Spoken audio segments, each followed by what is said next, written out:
I guess in 1979 I had a group of young people, and that was when I had to really try to understand what was going on and to give some ideas to them, to develop them. And it was from this group of people that the sort of the important part of New Zealand rowing success came. I had 10 people, and 8 of those had world or Olympic gold medals in the next years.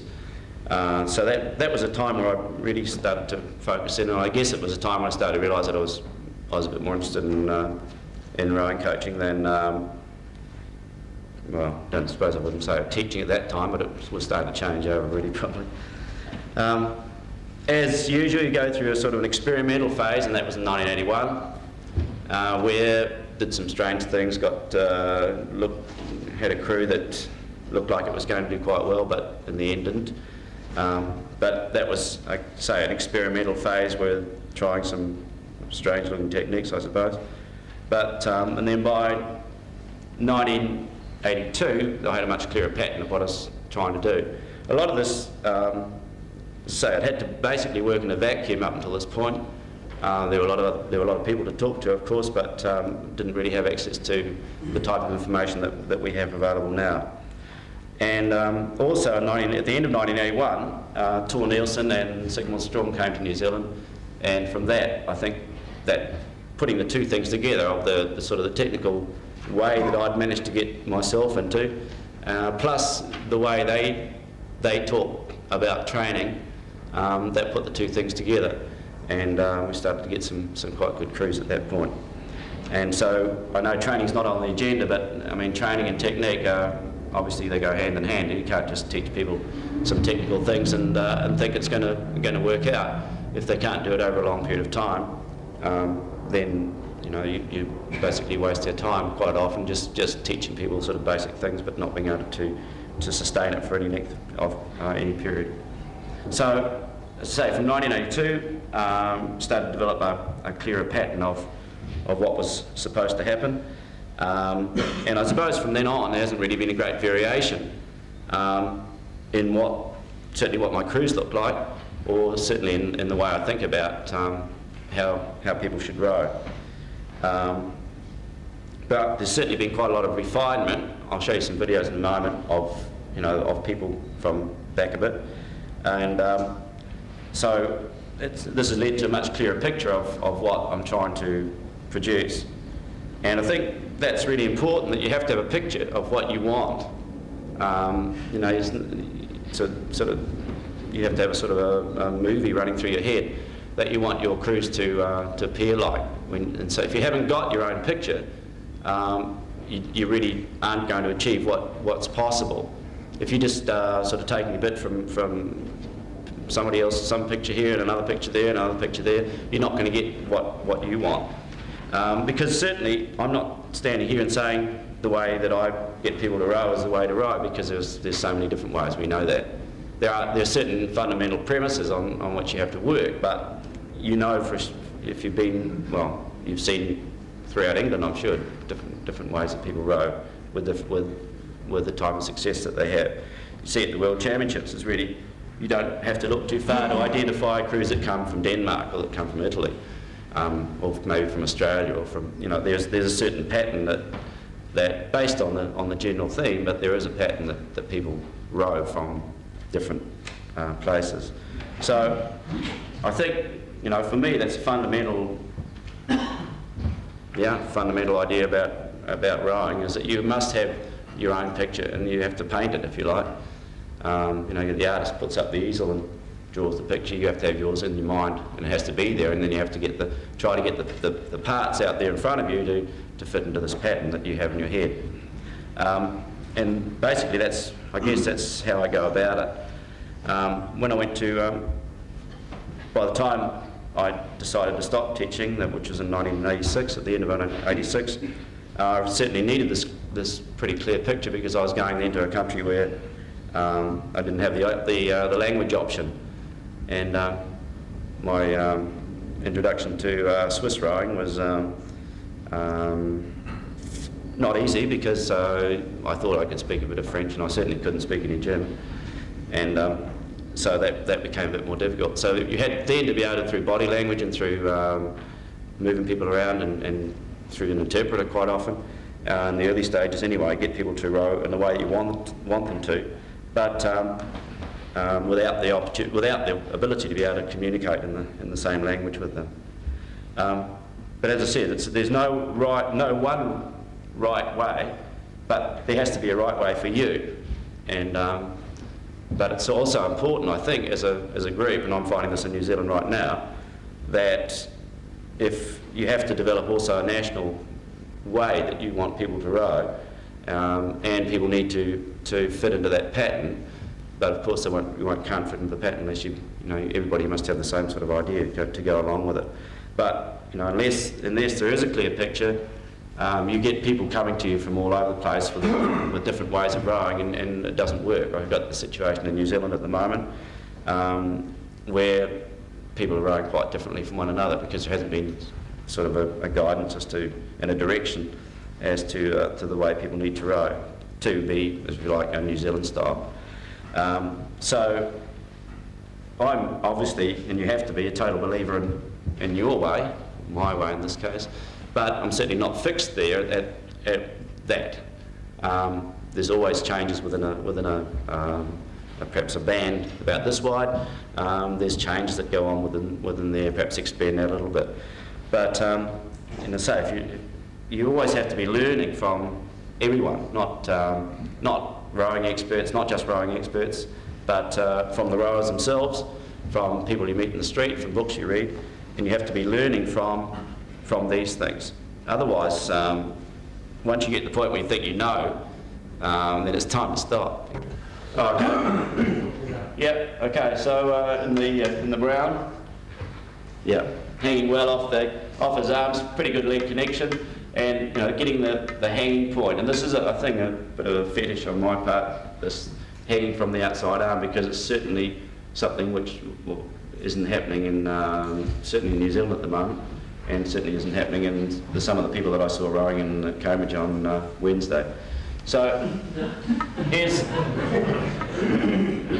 a hanging off here again, off this one as well. So this is getting the blade connected onto the feet, through the back, able to lever the boat past the fixed point, if you like, out here. Okay. So I don't coach actually a leg drive off the catch, but I think I coach talk more about a connection at the catch and a drive relative to the speed of the boat. And so there's always a moment in which you can actually pick up the boat. It's not very long in an 8 going fast, and it's a reasonable amount of time in a Cox pair. But the basic thing, just looking at the moment, is getting of this idea of a certain rhythm that is developing. This one a little bit slower around the finish than what perhaps I have people moving at the moment, but there's this pattern of movement of really fitting into the boat, into the way the boat's feeling.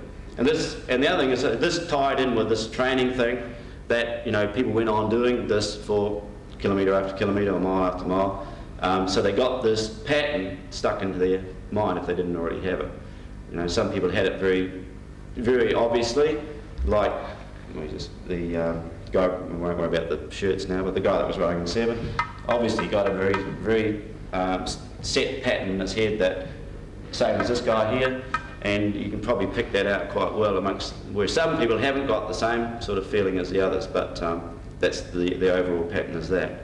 Yeah, just keep running on.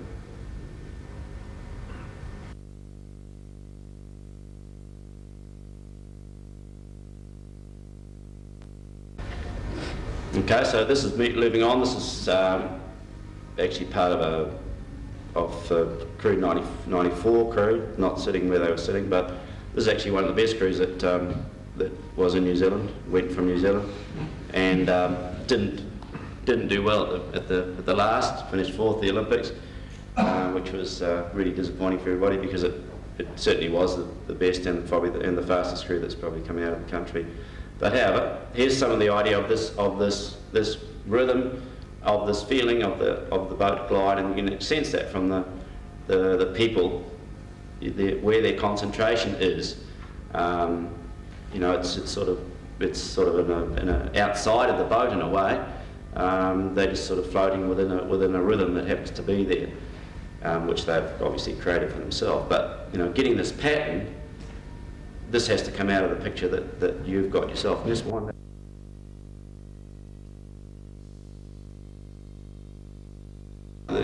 There are certain people in this crew that you sense what's going through their mind, or how the boat feeling is being taken through and being experienced and expressed through their faces. Okay, that's right. Okay, so I mean the concentration isn't on whether their hands are in the right place or their bodies or whatever. I mean, surely we've had to work through these phases to get people where we want them to be or where they should be. But basically, it was just finding a nice, easy flowing movement that also made for making a crew that was fast. And this is the method, I think, was one of the best ways that you could actually, you just get a crew to row very, very comfortably and relaxed. And I think the rest of the others is pretty similar. Really. It was a few years later, obviously. It's 1990.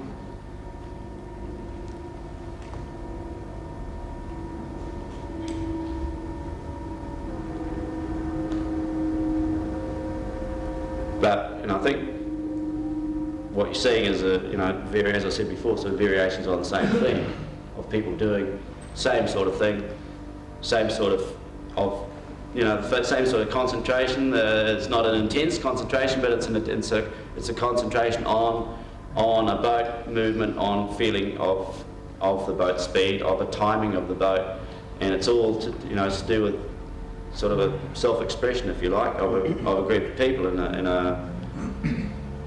environment. In this case, it's this rowing boat. But I don't think there's very much difference between the way people are working here and the way people were working in the one you saw from 10 or 8 years before that.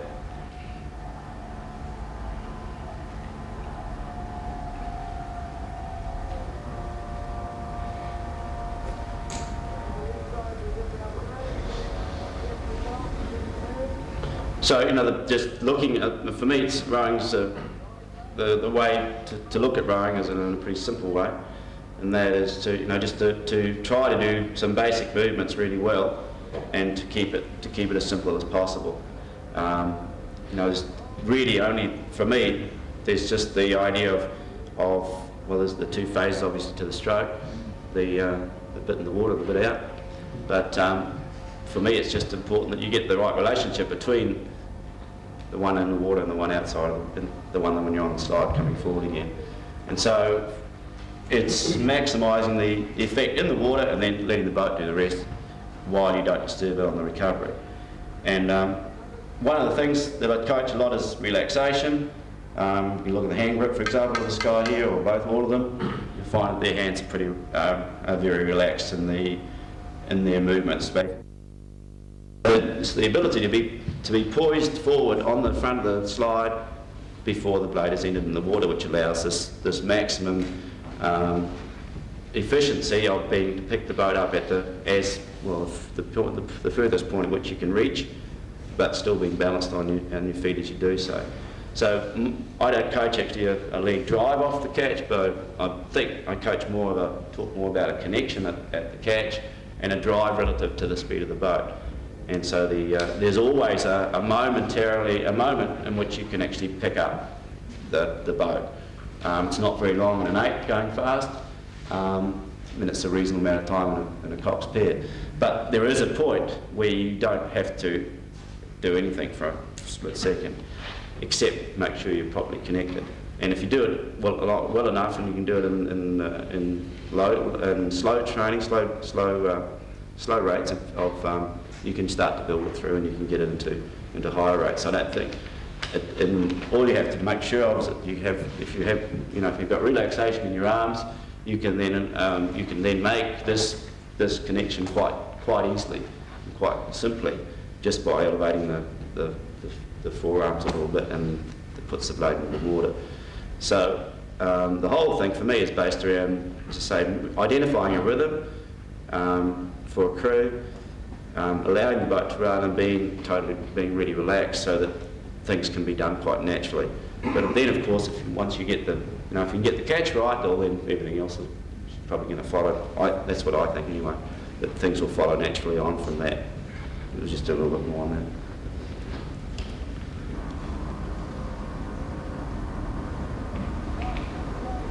that. As with anything, I mean, you can look for faults, you'll find them, but look for the, this round and round movement, this control forward, and this just effortless, if you like, part of just making the whole thing into one movement. I try not to talk too much about a catch, because a catch to me is a type of word that tends to almost suggest that it's a sharpness.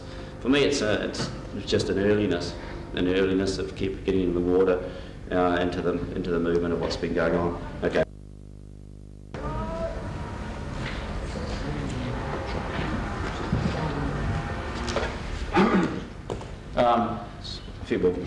Perhaps too many buildings around to see this one really well, but again, this is the last crew I was coaching in Switzerland, the last rowing crew, and they also were quite good at getting this balance forward and being on their feet and getting their blades in so that they could then accelerate off the right point of the stroke. And so, I think they were quite good at that.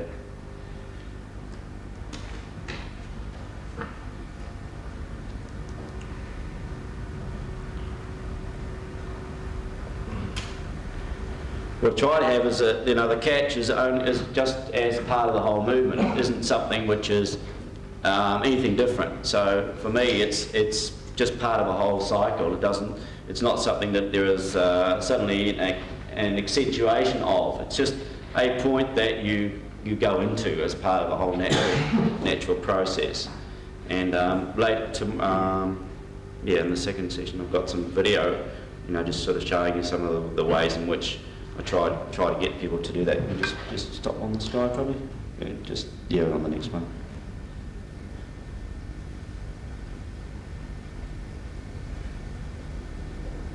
Okay, he's missed a bit, but it's not too bad. So he's got his pressure into here. He's hanging off through here, pretty similar to what we saw, 10 years before, really. Same with this guy here. And so that we're looking to get them really hung through. For me, there's a sort of a focal point, centre of gravity point, or whatever you want to call it, about here, where you've got the difference between from the foot stretcher to the back and out to the hands out in this point here. And if you can get people focused into that point, I think you find that it comes out quite well. Also, say with this looseness of the arms, it can be quite easy to make an extraction from the blade. But as soon as you've got somebody cramped onto their handle here, it ends up with the same sort of thing at the finish. So if arms can stay really relaxed,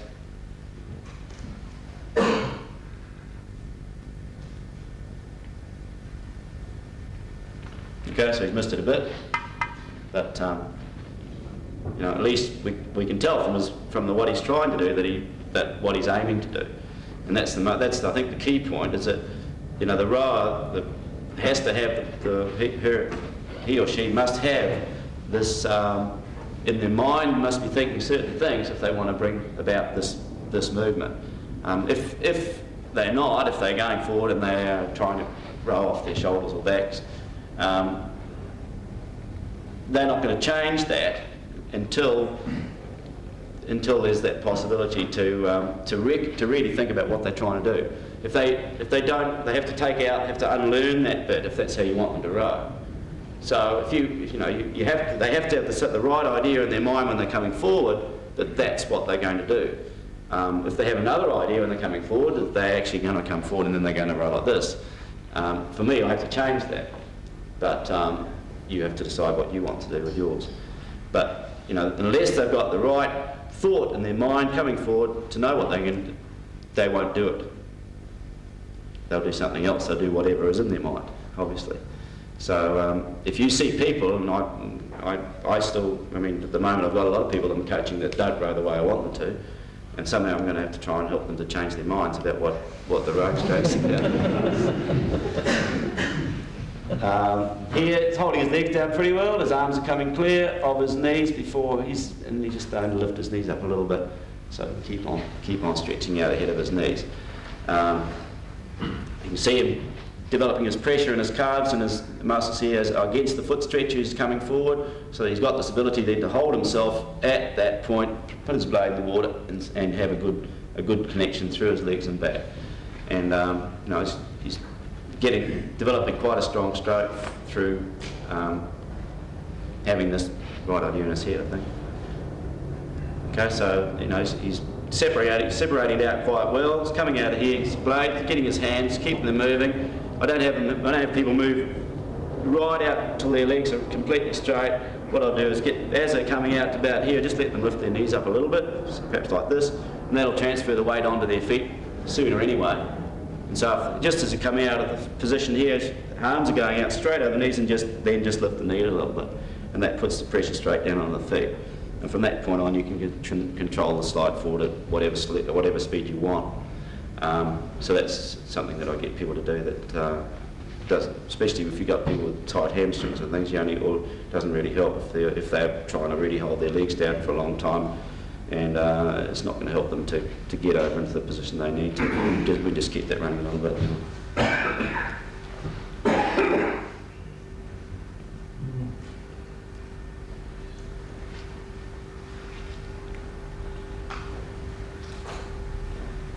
The other thing I like about these guys is they can there's lightweight guys obviously, that they can really accelerate the stroke off, but that's because they've got a good bit of water connected onto their, and they haven't allowed their bodies to get too far away from the catch in terms of returning down the slide before they've, so they've lost too much before they can actually move the boat off with their legs at the right timing point.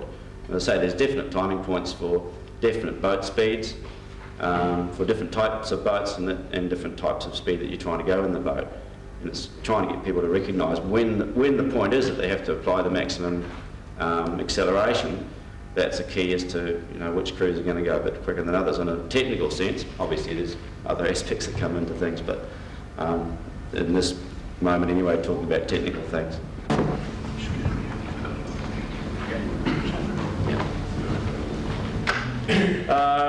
There's a bit of video. I was just taken a couple of days before the boat race last year. So it's not quite as slow as, but this is just sort of steady state paddling type rowing.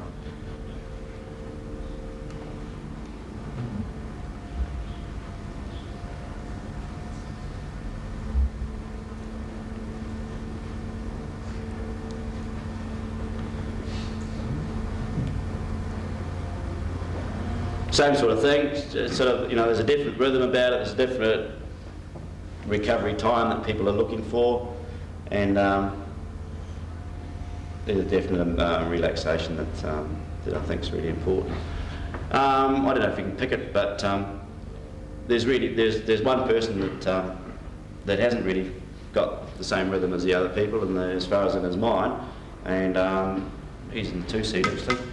And I don't know if you should probably be able to notice it anyway, that even though he's rowing in the same, just push it on a bit until we get it back onto it.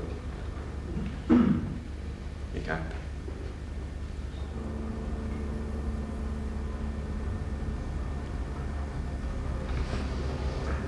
Everybody else has sort of got this, for me anyway, got the sort of the facial expression, the feeling as the one you saw with a bit of music to it before.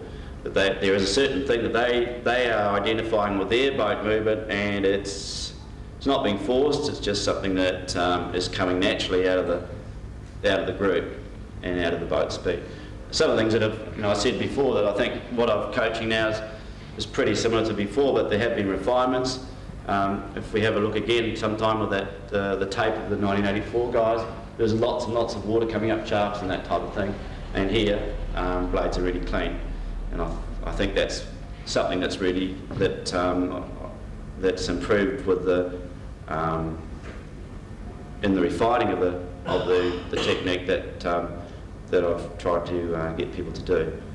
As you can see, certainly not holding on to some of the connecting points, especially with the stroke, but we'll look at that one tomorrow about other attributes of people in certain places in boats.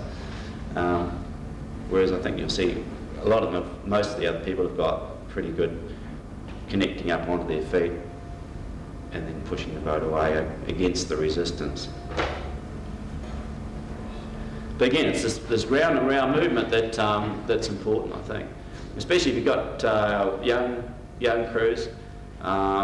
If they keep moving in this compact, easygoing moving around, you'll find they go pretty fast. I've seen some really quick girls' crews where, because there's not the sort of, I guess, the idea they have to be muscle the thing along. I think if you can get girls especially just moving in a really easy movement, and that you'll find you can get some really fast crews with them.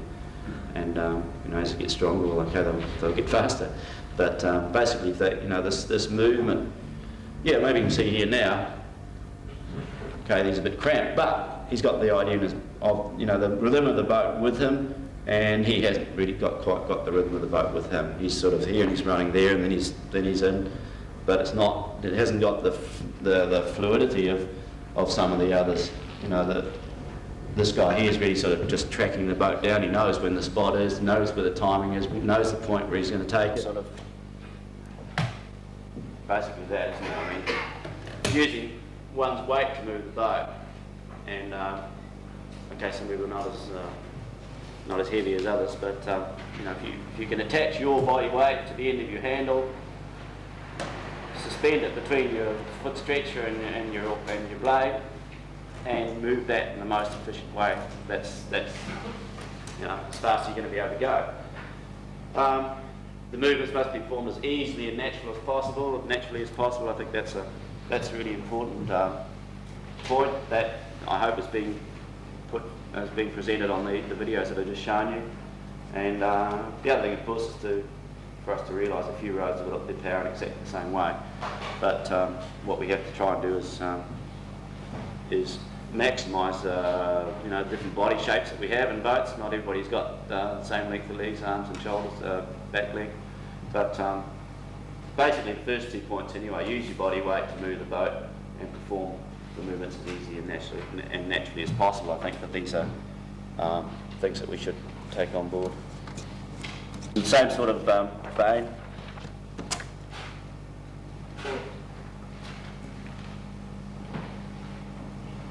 Shove the boat, don't shovel water.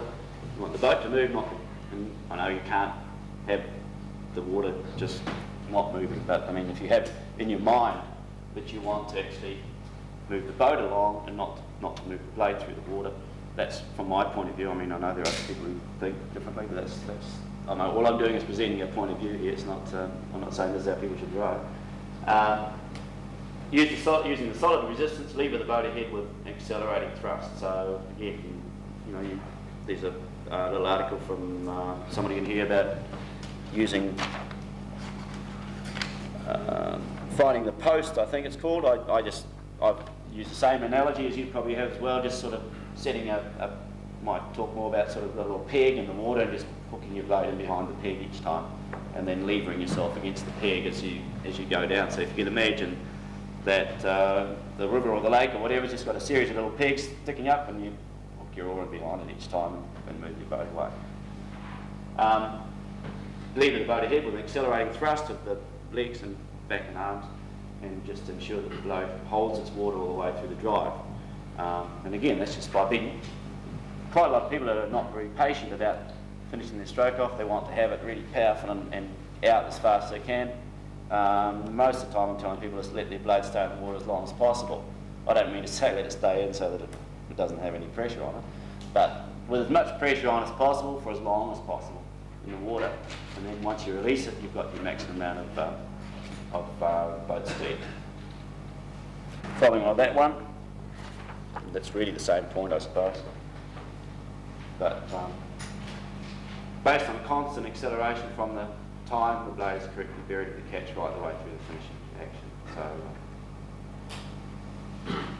let's say the acceleration in a smaller boat is obviously it's constant in anything, but it's a slower constancy of acceleration in one boat than, let's say, the faster boat and the faster speed that you're going to work.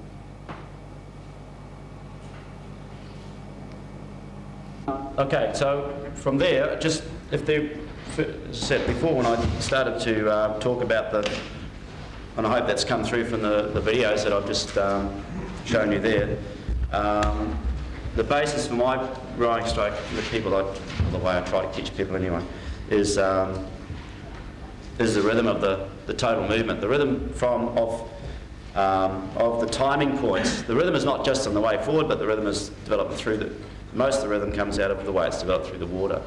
And so if everybody's got the same timing points that they're going to accelerate their legs, they're going to draw their arms, that creates time, that creates the boat speed, then also develops into the rhythm on the recovery. If you haven't got you need a timing of the blade, not just the catch I'm talking about the timing of the actual point in which you have to accelerate the blade. So if you've got that, if everybody knows that the blade's in and that's the point, I've got to push it, push the boat away from the blade if you like, then everybody's thinking in the same timing point. So they've got a point where they actually push the boat, they've got a push, then they've got then they recognise when exactly the right point is when they must pick the boat up again. So one other thing I probably don't coach very much is sort of following the stroke as, or the 7, or if you're rowing an 8, or 3 or 4 if you're rowing a 4, following them for timing. For me, it's everybody has to have the timing for themselves, and so if everybody's, I use the boat example as the stroke, or the boat for the timing. So people time themselves to the boat itself rather than to a person in the boat. For me, if you're watching someone, it's pretty hard for you to be on time with them, because they're going to come to a certain point and suddenly they've gone. So you have to be able to, if you people can time themselves to the movement of the boat, then they'll be in time with each other. And then all you have to do is then isolate the person who hasn't got this ability to do that, and then you have to help him or her out to try and do. But I think if you actually set people to to try to find out, how, knowing when the point at which the boat's going to be needed to be picked up again, and do that automatically themselves without having to focus in on somebody further down the boat, I think you'll find that things don't work out too badly. I don't know if people have tried it or not, but that's how I try to get people not to. It also means that the person like the stroke or the 7 or the 3 doesn't have some sort of importance attached to them that isn't actually isn't the way it should be. These timing points is, you need to be able to enter without stopping. The slide stops at the finish, but it doesn't stop anywhere else. So that basically, for me, you've got your slide stopping at the finish, moving forward to the catch, moving back to the finish, and stopping again. And try to get people to think in the opposite for their handle, that they actually move the handle. They put the handle in the water, and then the handle doesn't stop again until it goes back in the water again. So thinking basically of a stop point of the slide at the back of the slide, and a stop point of the handle at the catch again. So these are two stop points. That doesn't mean to say the movement stops, and certainly what's going on in your head doesn't stop. But if you can actually say, right, getting people to put the blade in the water and just sort of forget about it, in other words, that's finished, that bit's finished now, and you just drop the blade into the water and you start to push when you start your movement, pushing with your legs and carrying. Then the point when you actually need to bring the handle, it's already starting because of the way you've used your body.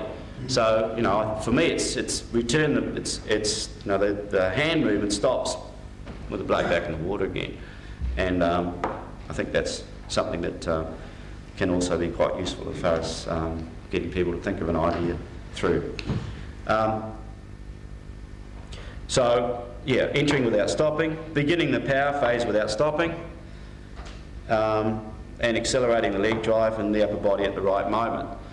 I know you can't expect everybody to get these things right all at once, but I think if you allow people to develop naturally, you've got a good chance that it will develop in the right way. The other thing I've talked about here is feeling. which is similar to rhythm, but it's a little bit more. It's something to do with sort of sensitivity, I suppose. And okay, most people that we're dealing with here, I suppose you'd say, well, they are international, but there's no reason why you can't have people at the other end of the scale not being sensitive and moving in boats in a way that yeah, it becomes a sort of an artistic form, if you like. I mean, it's certainly not like gymnastics, but it can be a nice form of movement. And I think if people can recognise that it's not just a way in which you do exercise A followed by B followed by C followed by D. I mean, you just make a movement, a continual round movement, and you slot the various timing points into it. And then this relaxation and concentration thing of having the both things going on at once. And perhaps just to, from read out of here, which is one of the reasons I sort of like the book. This is about, you know, the inner game, obviously, but player of the inner game comes to value the art of relaxed concentration above all other skills. He discovers a true basis for self-confidence. He learns that the secret to winning any game lies in not trying too hard. He aims at the kind of spontaneous performances which occur only when the mind is calm and seems at one with the body, which finds its own surprising ways to surpass its own limits again and again. Moreover, while overcoming the common hang-ups for competition, the player of the inner game uncovers a will to win which unlocks all his energy and which is never discouraged by losing. Well, I don't know about the last bit, but you know, the idea that the idea of relaxed concentration, I think that's one way in which you can get people to row in a way in this sort of easygoing movement, and still, you know, and lead to having fast boats because of the relaxation that occurs. You know, the focal point for me is what you do with the legs, and this is also pretty useful when you're dealing with people who are not so strong, because normally their legs are certainly going to be stronger than any other part of their body in their early development. And so, you know, it's actually, you can see people, obviously you can make crews fast as long as you've got a good leg drive. And if the rest of the part of their physical development isn't so strong at that point, you'll still find you've got a fast crew if they're using their legs correctly. And as I say, they can also,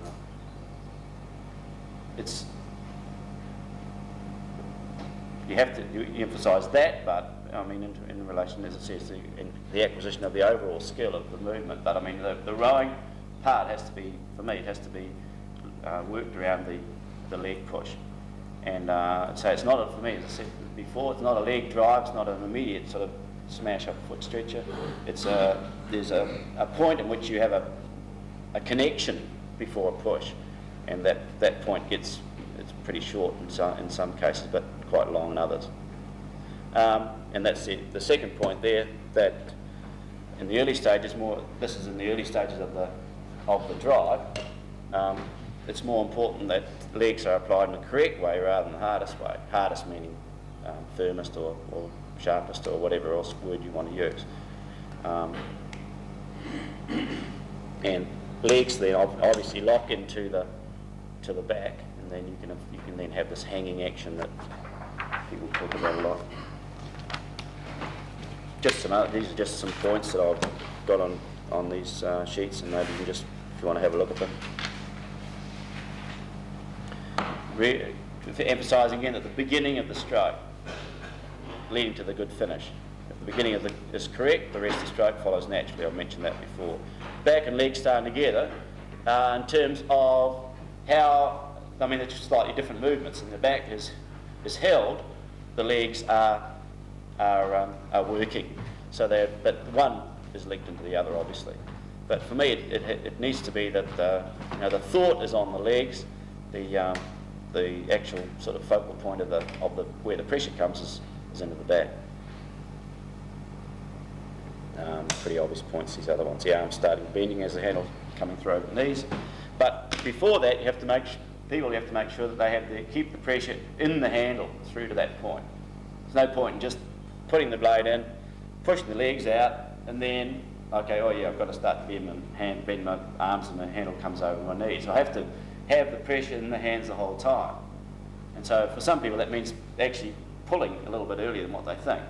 So, and you must, there must be pressure felt through the fingers through the whole time as the same way as it felt through the back. And so you know what sort of pressure you're expanding off the foot stretcher through your back, and you can feel what's going on in the water through your hands, obviously. And so if you can't feel something through your hands once you've got your legs started, then you've got to do something about it. You've got to keep your back drawing or keep your arms drawing, but you must keep the pressure in the hands. Otherwise, all you end up is a sort of a two-part type stroke, catching up with hands rather than holding on with what's been developed already. Hopefully these sort of things you've seen from the video, that most of the crews that you've been watching there, okay, they haven't been racing, but we'll show you some. I've got a couple of racing ones we can have a look at later. There's no need to be violent. It's timing. We've been talking about timing quite a lot here, of actually just timing the right point in which you slot the blade into the water. Quite a lot of this we have. The blade shouldn't start moving sternwards in the air when it should be in the water. So for me, it's just let the blade go into the water. Don't even worry if you think it's the wrong time or the right time or whatever time, but just make sure as you're coming forward that you set the blade in the water. And I've quite often say to people, just let it do whatever it wants to do. Don't even worry about it. Just put it in there, and if you let it do what it wants, you'll probably find that it's going to do the right thing. I mean, it hasn't got a brain anyway, has it? I mean, it's a piece of carbon fibre. So you just put it there, and you start to make the movement, and then the blade's going to come. And this is quite, the thing we always quite often see, isn't it, with our crews? They come back here, whoops, and then they come back into here before they make the catch point. And so it's really important that the blade is ready. I don't say you've got to square it up halfway down the slide, but you need to be squaring it on the way to the catch. And if you're really good, okay, that can be from here to here. If you're not quite that good, okay, maybe it starts from here to here. But it's only a matter of just having your hand and wrist really relaxed so you can just slot the blade forward and hold on to it, just more or less like I'm holding the pencil there, really. And from that point on, you'll be ready to receive the pressure. Yep. Getting the hump of water in front of the blade, locking the blade at the point of entry, which we just mentioned, and feeling for the pressure point before starting to work against the water. And as I said, that might only take just that long sometimes, but there is a time when you just getting the feeling first. Just basically the last bit here is this. But after the sliding forward, relaxed, but precisely controlled. And for me, the control comes off having the pressure on your feet. Once you put the pressure on your feet, you can control anything really. I mean, once you move the body forward and the weight's there, then I can bring my leg forward or slow as fast as I want to. But if I don't get the weight on my feet, then I've got no chance of controlling the movement forward. So I've really got to get my handle back and around and my weight on my feet. So then my handle keeps on going, whatever, in a relaxed manner, keeps going forward, and the timing of this handle to the water is then controlled from my legs. So the focus for me always has to be, or for the crews, is that as they're coming out, the sooner they can be focusing back on the feet, and with that means looking at them. Sometimes it helps people. They're really looking at something that's where they're focusing. But the idea being that you must be back on your feet, and then you've already got your connection ready. So all you do then is roll forward and drop your blade, you're already connected and move on. So the whole thing is just a real steady movement. Yeah. Certainly when I just went back to New Zealand, everybody's rushing up and down the slides, and tried to slow those down. But basically, try to get people to make use of the time when you're coming forward to make the boat go fast. Probably this should have been inside the manual, but we can organise something afterwards. So this was basically how I was asked one day to write a page of putting things on in terms of rowing technique. So I've basically just, and I would have changed some of these now. I did these a couple of years ago, and I think there's some things that need to be changed or refined in it. But however, I mean, I haven't done that on this page. But just put these things together. And in fact, when I went to, I think when I went to Cambridge at the start of last year, yeah, well, everybody got one of these. That was all as far as the rowing technique went, and the video that I had that you saw with the music. There's a couple of other bits on that as well that we'll be looking at. But yeah, they just looked at they used to watch the video, and we had these set of notes here, and we tried to organise people into this way. So, you know, basically looking at this. So I haven't sort of talked about a catch here. I've talked about more or less I've sort of the feet connection or the foot connection or whatever. So trying to just get away from the idea of the catch and trying to get the idea that actually you know, you take hold of the water with your feet rather than take hold of it with your hands. And I think this was one thing that I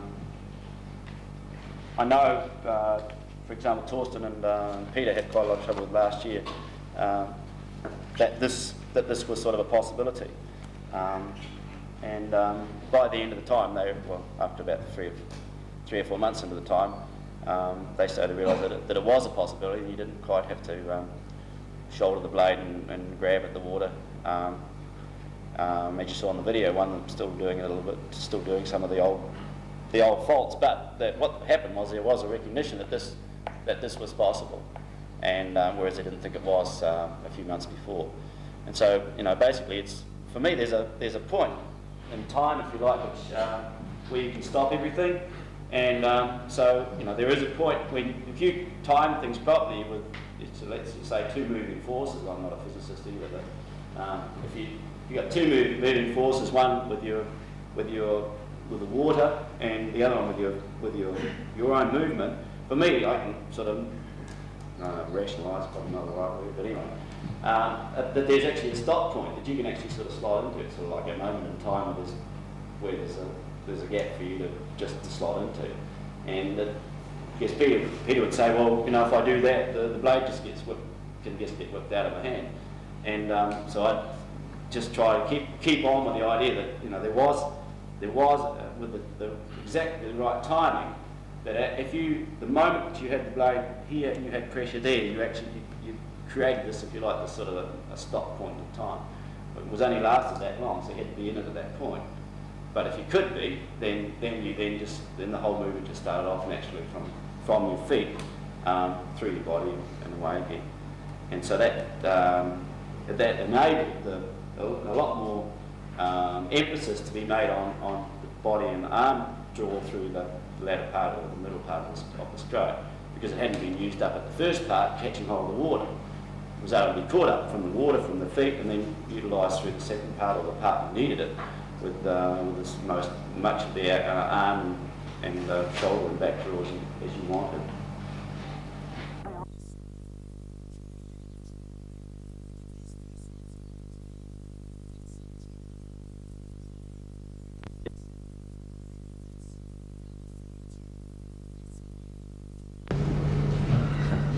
Right, about here, okay? So this bit here it's just a bit of paddling to start with, but you can also always see it's still in this movement of, yeah, I mean, some's talking, some's getting stuff out of their nose and a few other things, but it's just, you know, they're just coming up, oh, there's the point, away we go again, and you know, there's just a complete sort of natural point in which they are all just sort of entering in the water, even though they're doing a few other things at the moment.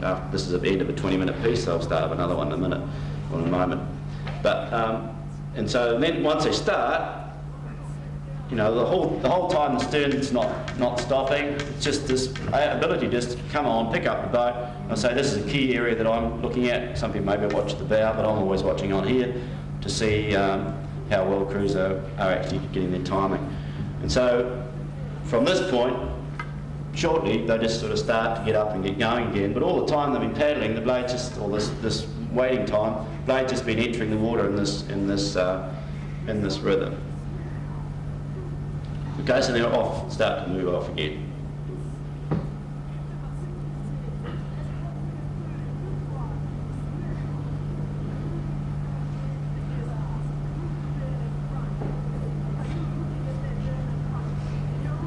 Okay, so here's this, say this complete running on all the time here, and just picking the boat up and moving it off. And the same sort of rhythm as was with the one with a bit of music. It's just stepped up to, I don't know what the rating is, but it's just stepped up a bit, and yeah. Okay, so it's sort of a loping rhythm that you just get out of the acceleration, and then the maximum sort of time you can get yourself on the slide. And say some people are doing it better than others, but the overall impression is that that's how the boat's moving. But the overall impression is that that's how the boat's moving. Some people are more of a key to the thing than, for example, Mike. In this case, he's rowing up to his shoulders, at the moment and some of them are much more of a key to what's really going on. But there is this continual movement in.